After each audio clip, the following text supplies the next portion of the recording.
एक सबका मालिक एक। यह साईं बाबा जी का सबसे प्रसिद्ध उपदेश है। इसका अर्थ है कि ईश्वर एक है, चाहे हम उसे किसी भी नाम से पुकारे। उन्होंने कभी धर्म के आधार पर भेदभाव नहीं किया। 2 श्रद्धा और सबूरी। साईं बाबा जी का मानना था कि जीवन में सफलता पाने के लिए श्रद्धा, विश्वास और सबूरी धैर्य बहुत आवश्यक है। उन्होंने कहा, अगर तुम्हारे पास श्रद्धा और सबूरी है तो कोई भी कष्ट तुम्हें हरा नहीं सकता। 3 सेवा ही सच्ची भक्ति है।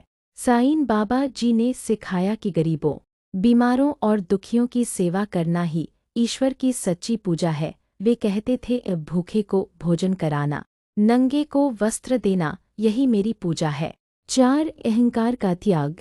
साईं बाबा जी अहंकार को मनुष्य का सबसे बड़ा शत्रु मानते थे। वे सदा विनम्र रहने का संदेश देते थे। उनका कहना था कि जो व्यक्ति घमंड करता है वह ईश्वर से दूर हो जाता है। 5 कर्म का महत्व। वे कर्म में विश्वास रखते थे। उनका उपदेश था, जैसा करोगे वैसा ही पाओगे, इसलिए हमेशा अच्छे कर्म करने चाहिए। साईं बाबा जी की चमत्कारी घटनाएं। साईं बाबा जी के जीवन से जुड़ी अनेक चमत्कारी कथाएं प्रसिद्ध है। एक बार गांव में भयंकर बीमारी फैल गई। बाबा ने उदी बांटी और भक्तों का विश्वास था कि बाबा की कृपा से बीमारी समाप्त हो गई। एक अन्य घटना में उन्होंने एक भक्त की डूबती नाव को दूर बैठकर ही बचा लिया। ऐसे अनेक चमत्कारों के कारण लोगों की बाबा में अटूट श्रद्धा हो गई। हिंदू मुस्लिम एकता का संदेश। साईं बाबा जी ने रामायण, भगवद गीता, कुरान सभी का सम्मान किया। वे कभी राम तो कभी अल्लाह कहते थे। उन्होंने अपने जीवन से यह सिद्ध किया कि ईश्वर एक है और मानवता सबसे बड़ा धर्म है। साईं बाबा जी का महाप्रयाण। 15 अक्टूबर 1918 को विजयादशमी के दिन साईं बाबा जी ने अपना शरीर त्याग दिया। इसे भक्त महासमाधि दिवस के रूप में मनाते हैं। उनकी समाधि आज शिरडी में स्थित है, जहां हर वर्ष लाखों श्रद्धालु दर्शन के लिए आते हैं। साईं बाबा जी की शिक्षाओं का आज के जीवन में महत्व।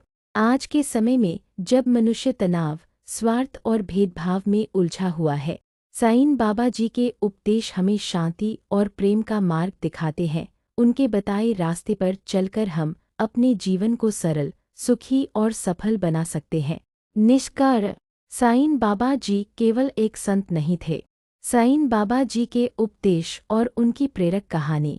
साईं बाबा जी भारत के महान संतों में से एक थे। उनका जीवन प्रेम, करुणा, सेवा और समर्पण का सजीव उदाहरण है। वे किसी एक धर्म तक सीमित नहीं थे, बल्कि उन्होंने मानवता को ही सबसे बड़ा धर्म माना। हिंदू और मुस्लिम दोनों उन्हें समान श्रद्धा से पूजते हैं। साईं बाबा जी का प्रत्येक उपदेश आज भी हमारे जीवन को सही दिशा दिखाता है।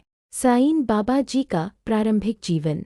साईं बाबा जी का जन्म कब और कहाँ हुआ, इस विषय में कोई निश्चित प्रमाण नहीं है। माना जाता है कि वे लगभग 19वीं शताब्दी में महाराष्ट्र के अहमदनगर जिले के शिरडी नामक गांव में आए। जब वे शिरडी पहुंचे तब उनकी उम्र लगभग 16 वर्ष के आसपास थी। वे एक नीम के पेड़ के नीचे ध्यान करते रहते थे। उनके रहन सहन से लोग समझ नहीं पाते थे कि वे हिंदू हैं या मुस्लिम। वे फकीर की तरह रहते थे, इसलिए लोग उन्हें साईं कहकर बुलाने लगे।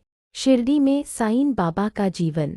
साईं बाबा जी शिरडी की एक जर्जर मस्जिद में रहने लगे, जिसे वे द्वारकामाई कहते थे। वहीं वे धूनी जलाते थे। इस धूनी की राख, जिसे उदी कहा जाता है, वे अपने भक्तों को देते थे। भक्तों